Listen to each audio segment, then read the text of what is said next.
পুরোটা সুন্নাহ কি সম্ভব হলে একটু ওযু করে নেওয়া। আচ্ছা, তারপরে সূরা ফালাক, সূরা নাস, ইখলাস পড়া, হাত দুটো একত্রিত করে ফু দিয়ে এভাবে পুরো গা মাসাহ করা। এই কাজটা আরও 2 বার করা, মানে ইন টোটাল 3 বার করা। এরপর সূরা কাফিরুন পড়া। ঘুমানোর সময় যে সূরা কাফিরুন পড়ে তাকে আল্লাহ পাক শিরক থেকে মুক্ত রাখবেন ইনশাআল্লাহ। আর শিরকের গুনাহ কিন্তু আল্লাহ মাফ করেন না। এই গুনাহ ছাড়া যে কোনো গুনাহ আল্লাহ পাক যাকে ইচ্ছা মাফ করতে পারেন, তওবা করলে সেটা আলাদা বিষয়।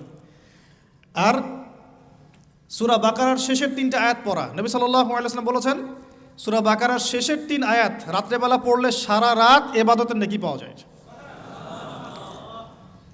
এখানে একটা কথা বলে নিই, যদি ঘুমাতে একটু দেরিও হয়ে যায়, 12টা বেজে গেছে মনে করেন, ওযু করে 2 রাকাত নামাজ পড়ে ঘুমিয়ে যান, ইনশাআল্লাহ আপনি রাতের বেলা দাঁড়িয়ে থাকার নেকিটা পাবেন, ইনশাআল্লাহ কিয়ামুল লাইলের নেকি পাবেন ইনশাআল্লাহ। জরুরি না যে একদম আপনাকে প্রথমে ঘুমিয়ে শেষে উঠে আবার এই প্র্যাকটিসটা প্রতিদিন করতে হবে। অনেকে হয়তো পারবে না, অনেকে জব করে, অনেকের অনেক সমস্যা থাকতে পারে, অনেকে রাত্রে কাজ করে।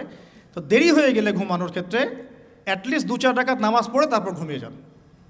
পারলে আপনার স্ত্রীকে পিছনে নেন, আপনার বাচ্চাকে ডান পাশে নেন, যে জেগে আছে ওই ভাইকে পিছনে নেন, জামাত হয়ে যাবে। এই চর্চাগুলো না হলে আসলে সমাজ পরিবর্তন হবে না, পরিবারই পরিবর্তন